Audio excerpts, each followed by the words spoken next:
Joanderson, Brito. He's a Dana White Contenders alumni versus Bill Algeo.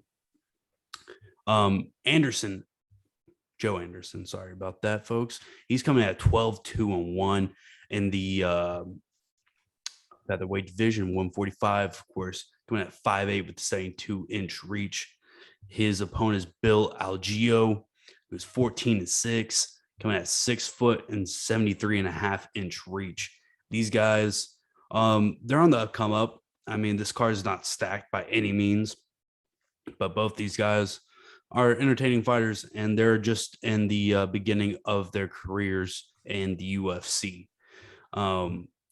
I think this one is pretty cut and dry from my perspective, Zach.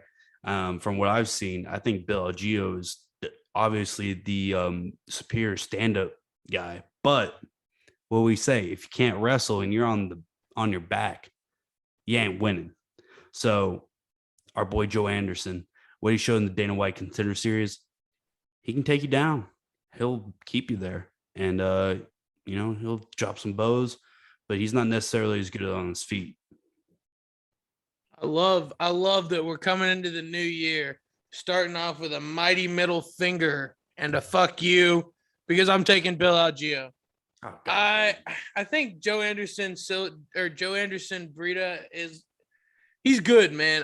His performance on the Contender Series was good. I think a lot of people are really hype on him, and if the train keeps going, he's a serious guy in this division.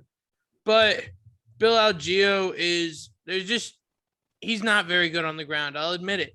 If he gets grapple fucked, which is possible, I could be wrong, but I think that he's just kind of nifty enough to where we see him escape from the bottom a couple of times. He doesn't get choked out, and then he's got a serious advantage on the feet. He just beat Spike Carlisle back in 2020, at the end of 2020, which I guess feels like forever ago now, but similar style. And I think technique is going to beat physical specimen any day of the week. And I don't think Joanderson, outside of the wrestling, is going to do much.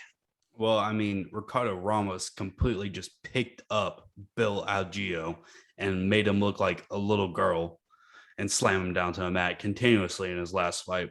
So that's what kind of worries me. I'm not saying that Joanderson is some kind of just wrestling god, because he's not. I think most of his takedowns were from wild swings from his opponent in the Contender Series, So I think, obviously Bill Algeo is a more than competent striker on the feet, and he likes to move around. I don't think he's going to be lunging in to throw freaking haymakers at Joanderson, because he knows, if he does that, he's definitely going to get taken down. So I think it's a toss up, really. But I think when you have someone in a toss up like that, you always go with the wrestler, especially seeing that Algeo's wrestling defense has just been not on par with what it needs to be for somebody that's so striking heavy, right?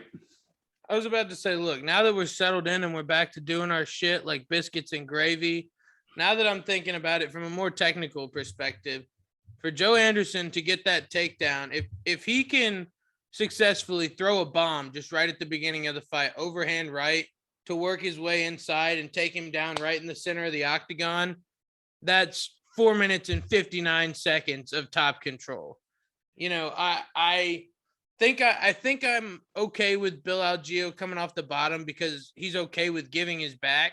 And I think Joanderson, I think the rear naked choke's not going to be there. I think he's just a little bit too, what's the word I'm looking for? Shifty. He's too quick. But if Algeo can move his feet and dodge that first takedown and just stay on the outside, he can pick him apart the whole fight. That's how much better he is on the feet with the stand-up game. I agree 100%. I think Joanderson, he's not a slouch on his feet, but he does get crazy and loves to throw those big looping shots, which is really just not advantageous for somebody in the 145 division where everybody's just so dang quick, right?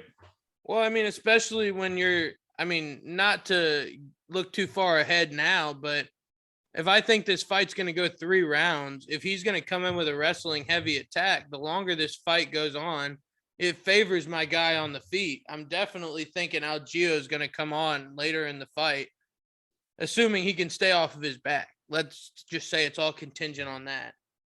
That's a big if. But what's not an if is these fight odds. For this fight, we're going to go ahead and take a look. We have Joanderson Brito as a minus 120 favorite. Come back on the plus side, we have Bill Algeo plus 118. We're using a new website here, so I'm not sure if we're going to see any props here. Fightodds.io. Yeah, our usual website was down this week. So, Zach, what are you thinking here from a gambling perspective? I'll admit that part of seeing Bill Algeo as an underdog might have influenced my decision to pick him. I'm just thinking going into the year, starting with an underdog, looking at the rest of this card, where I might want to pick some favorites. I think this is going to be a very evenly spread card. I think we're going to see some dogs win. I think we're going to see some favorites win. I guess you guys will just have to stick around and see where they fall. That's right. I mean, I know that we usually don't like to pick favorites because that's what the sports books makers, bet on. They know who's going to win. They don't know who's going to win. They have a Sharks pretty pick good the idea. dogs, baby.